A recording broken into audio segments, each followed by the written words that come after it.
There we go. You introduced me already? Okay, sorry, I missed that. I didn't know if I had to. So hi, I am Paola Zoner-Bassett. We're going to talk today about this amazing project that we have worked together. We have some people that worked with us that could not make it today. But here I listed all the people involved in the project. Elizabeth Gray is a former student. She helped in the curation and design. Nicholas Polis here on my left, who's the director. Director of Visual Computing with ARC. Thanks. And Ben Sandbrook. Systems engineer with ARC. There you go. And then Charles Nichols from music, composed the music for it, and Jade Snelling is the archivist in the International Archive of Women in Architecture. And she helped us with processing scanning some of the images that we selected for the piece. So thank you for having us, and of course we want to thank ICAT for supporting the work with an initial grant that then allowed us to get more funding for it. So the International Archive of Women in Architecture was founded 40 years ago. It is the only archive of its type in the world. It's the only one that's focused on preserving the work of women architects, and it is housed in special collections here on campus. So it's important to know how fortunate we are to have it here on campus. So to celebrate its 40th anniversary, we created a digital immersive exhibition entitled 40 by 40, celebrating the 40 years, to be shown at the collective exhibition Time, Space, Existence, hosted by the European Cultural Center in Venice, in parallel with the Architecture Biennale. So 40 by 40 will show in Palazzo Bembo, which we see right here, from May through November of this year. So the project celebrates the women in the archive, showcasing a selection of their works. The main goal in the design is to create spatial experiences of the selected work by combining the imagery, the music composed for it, and the display of information. So this is the floor plan of the room that we were assigned, gallery number 4. It's about roughly 13 feet by 13 feet. It's obviously not a square, it's Venice. There's no right angles, no plumb walls, and it's sinking. So the design challenge was to create an immersive environment displaying dynamic information on multiple walls in a small room, and doing it in a way that viewers can follow and be part of it, be with it, without keeling over or getting dizzy. So we decided to use 3 walls, all walls except the entry wall, the one at the top that has the door. So that simplified things some, but there was still a concern about people being in the room and having to do this to see what's happening on 3 walls, and eventually you start getting a little sick. So at that time, almost a year ago, I had a great meeting with Doug Bowman, who suggested that not all the walls needed to be equal, and the walls could have different roles. One could be fixed information, for example. And so we started developing the storyboard for the piece. This is like the room unfolded. We're seeing here the 3 walls, I mean. So you can see that the part on the left is relatively fixed. It has, basic information on the left wall with credits and the QR code. And then the other 2 walls have the imagery and a brief biographical information of the different architects and a personal quote. So last summer, while developing the storyboard, I put together this super high-tech prototype, but it was actually very effective, right? Yeah, it was very effective. It allowed us to start the conversation with Nicholas and Ben, imagining possibilities and capabilities of visualization for the project. So with Elizabeth, we selected images for their spatial qualities. We selected either photos of projects, interior photos, or perspectival drawings. that when projected floor to ceiling, create an immersive environment where the visitors can have architectural experiences of the work produced by the women in the collections. So this is the preview at the Cube a few weeks ago, end of February. So rather than looking at a photograph from the archive, engaging it cognitively, one is having an architectural experience of the space depicted in the image, and experiencing also a new constructed space made by using simple symmetry, where we mirror each image along the corner. We also selected images that could help the viewer feel incorporated into the space, not only through the vanishing point, the perspectival vanishing point, but also by the scaled figures, so that one could reference oneself with the depicted figures. So to complete the overall idea, the exhibition concludes by prompting women architects into action. So we asked them to contribute to the history of architecture by donating their professional papers to the IAWA.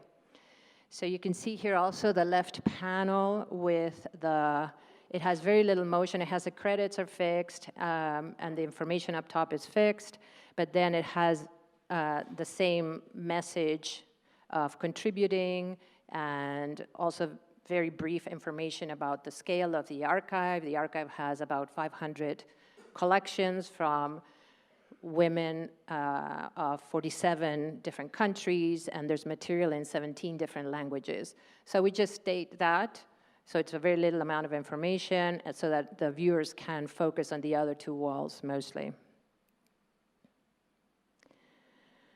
So for each project, there is a brief biographical information about the author, her portrait when available, and a personal quote to bring her voice into the space. And the way the information flows, we discussed this quite a bit, and the way that the information flows is intentionally designed to create a dynamic space, but while also enhancing the experience of depth and space. And so the information moves always perpendicular to the screen and toward the viewer. Wait a minute, what happened? Oh, there we go.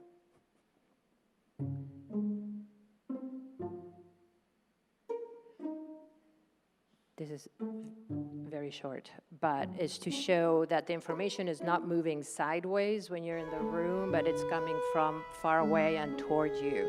So it's increasing that sense of depth in space.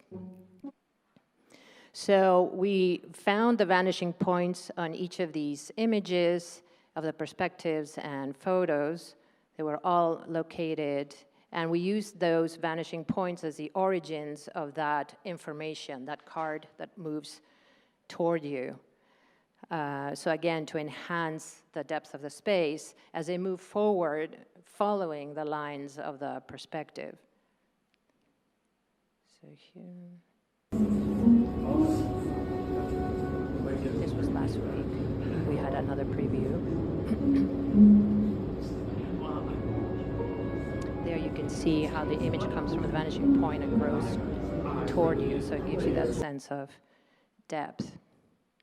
Another important part of this piece is the music that Charles composed for it. It's, I'm going to read this. It's a quadrophonically, is that correct? It's a quadrophonic piece of music. So it plays from 4 speakers that are supposed to be placed in the corners of the room, and each speaker plays a different instrument in the composition. So the composition really comes together in the space of the exhibit. Let me see. So this is the piece that he composed for it. And it works really well together.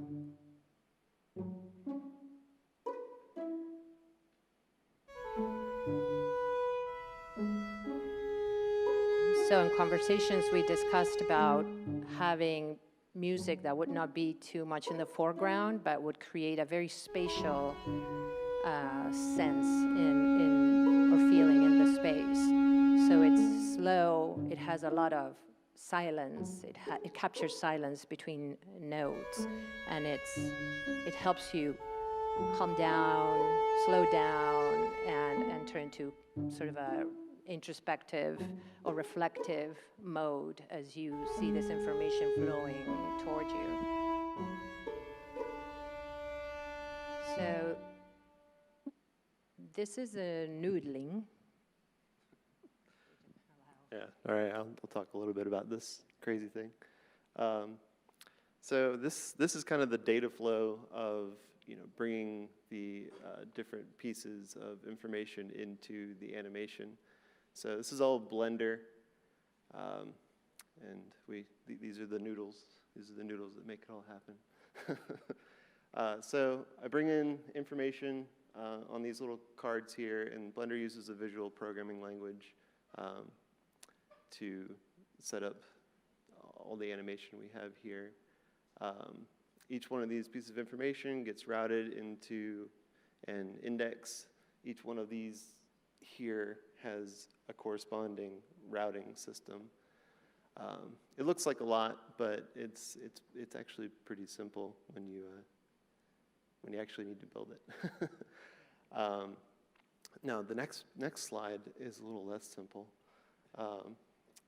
This is all the procedural animation to build each scene. So it's all captured within this sort of parametric system. This is the price you pay for reproducibility. So every action that I took in Blender is basically captured in this thing. So if we need to build a new system or a new presentation, it's just adding a new set of information in those cards that you saw earlier. Yeah, so it's actually pretty modular. When you zoom in, you can kind of understand what's going on. From this high-level view, it just looks like a mess. But yeah, so all open source software. But I think that he's playing it down a little bit. I mean, there's a lot of information here because we made decisions even for timing of things, how fast things move, when do they come forward, when do they, ¿cómo se dice when it goes in and out? Transparency. Yeah, transparencies and movement and timing. We were moving like fractions of a second forward and backward, trying to keep a length of the overall loop. So the original idea was to represent 40 women, but for the Venice show, we needed to shrink the piece to 8 minutes, and so that allowed us 19 women. But this amazing script or framework is set up so that now we can easily add more women, or we can exchange for other women, so it can become multiple and infinite exhibits. I like this image because these are 3 formats of the same ideas. So I think it has been a really wonderful collaboration, how we can not know each other's let's say discipline, but then we can come together and have conversations in common, and with totally different medium achieve the same idea or the same design. So I hope we can continue to collaborate for many years. Yeah.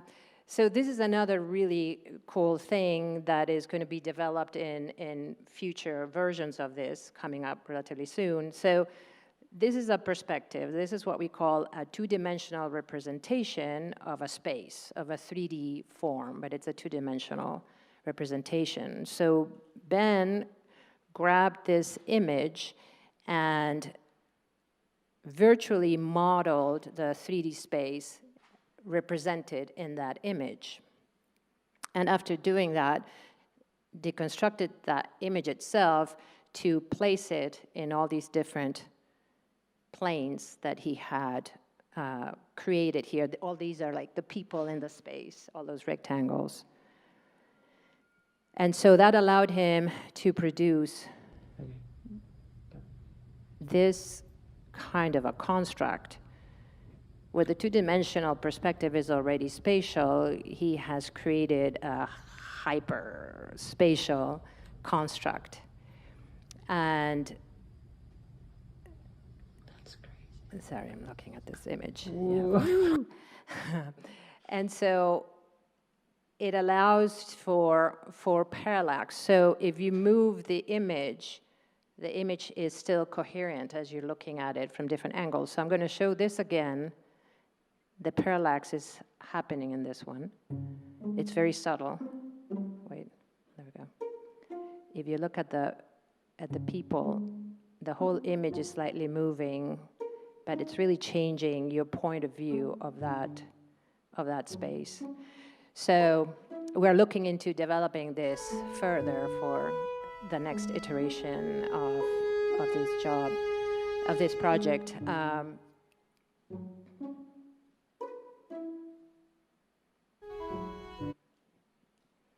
So this is an image. Last week we had the IAWA symposium. We hosted that, and as part of the events, we had another preview of the piece at the Visionarium in Torgensen. And I'm going to give the microphone to you. Oh, well, thank you. Thank you so much. This has been a really wonderful project, and it couldn't have happened without the support of ICAT, and also from the platform perspective, from Advanced Research Computing. So we're the same group that runs the supercomputers for the entire campus, but we also have a great immersive lab in Torgerson, 3050, and it's open for faculty and students. And I think one of the key things about this collaboration and what made it successful was that we were able to do the prototyping, to spend the time designing and in the space using that hardware. And so we really did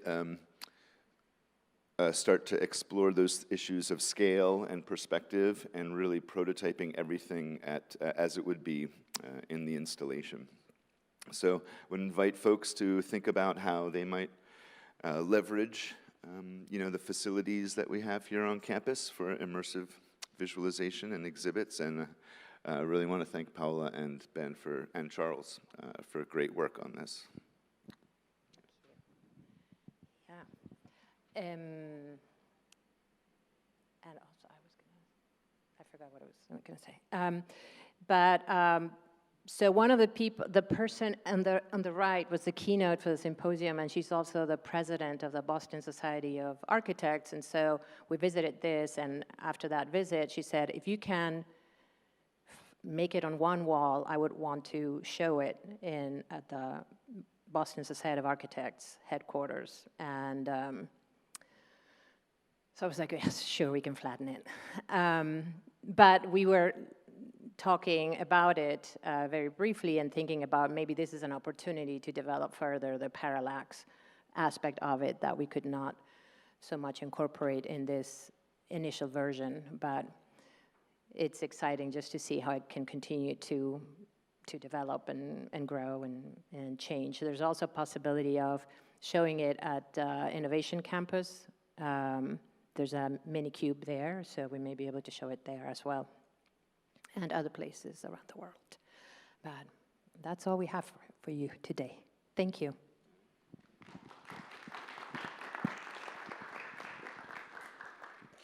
Thank you so much. What questions do we have?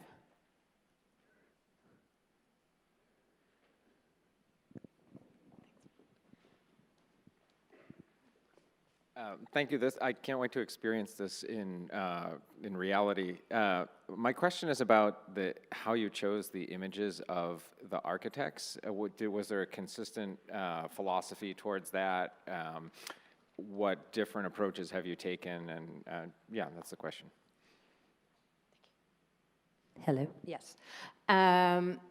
Well, it all starts with understanding the room that this is going to go in.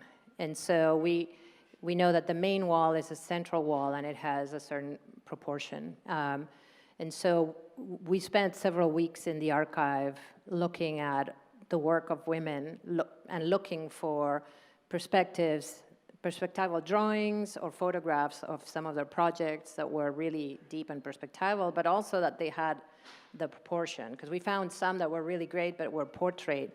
And so if we cut them to be landscape, they would lose a lot of the spatial quality. So it was a few weeks of just going through material in the archives and finding images that we thought could work. And so we would do a pre-selection, and I immediately would place them on the in my InDesign file, the unfolded one, and see how I could place the images to then, through symmetry, create that spatial quality. Many of them that we pre-selected did not work, and we had to discard them and look for different ones. But that was basically the, yeah. Just a really quick follow-up. I was especially interested in the architects themselves. It's like, is there a particular, like you wanted to capture them at a specific age or in a specific kind of profile, or, you know, how does the image of the architect convey the message that you want to convey? Yes. One of the goals was to try and to have geographic distribution, to show the archive is international. So, of course, when you look at the totality of the collections that they have, there's a big percentage that are American architects and a big percentage that are Eastern European, because that's where the founder, Milka Blishnikov, came from. But we have 47 countries represented, so we were trying to have the broadest geographic distribution. And so that's how we selected. Then when you find the work and the perspective that you like, then you go to the architect's personal folder and try to find a portrait. And, you know, we found amazing portraits. For some, they didn't. You know, the collections are by nature incomplete, and so not all of them have everything that we need. But I think it's important also to convey this. So in the piece, there are one or two women that we don't have a portrait for, and we say there's no portrait available in the collection, so that hopefully people will be like, well, I know her, or I have a photo. I'll, you know, to prompt people to participate and to contribute to the growth of the archive. I particularly like the older-looking portraits. You know, like this woman, for example, this one. She really looks like the head mistress of my elementary school. You know? And then she makes this architecture that's so modern. You know, so I love that kind of contrast. Or the same, this woman, I mean, she looks like a Hollywood actress. And she was a very, very accomplished architect in San Francisco. She worked for AT&T. I mean, this is kind of like a telecommunications station that she designed. So she was doing pretty amazing work. But I like that contrast of the photograph that looks a little bit like languid, you know, Hollywood star, and it's actually a pretty powerful architect.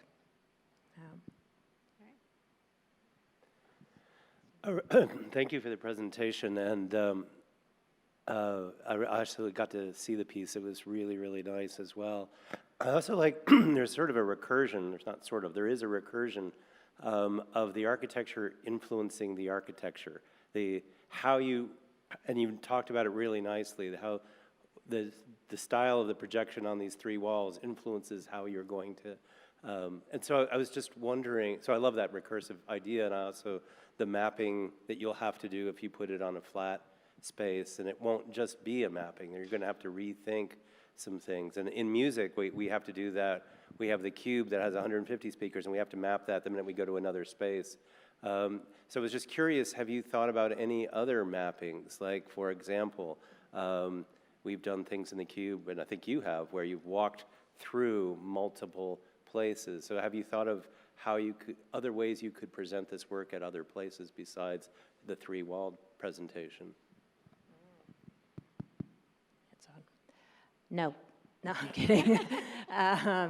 No, we are thinking about, you remember 10 years ago we did 30 by 30, right? And that was amazing, but it had its challenges and limitations related to the space, like where could we show it? Like we showed in the cube, in screens that were 40 feet wide by 20-something feet tall.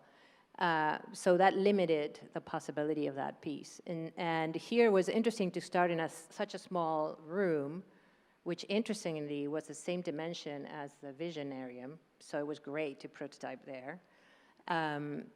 Although the Visionarium has right angles and the room doesn't. But so it's a different challenge because it's smaller, but the very explicit intention from the beginning was its portability and its adaptability, because we really wanted to show in many places, and you know, not all the rooms are going to be the same as the room in Venice, the gallery in Venice. And so it was interesting when Hansi, the keynote, said, we have a flat wall, a very big flat wall, if you can do it there. And I'm like, we'll figure out something. We still want the same qualities out of it. So it is really not adapting. We will have to redo, right? It will have similar ideas, but it will be a new construct.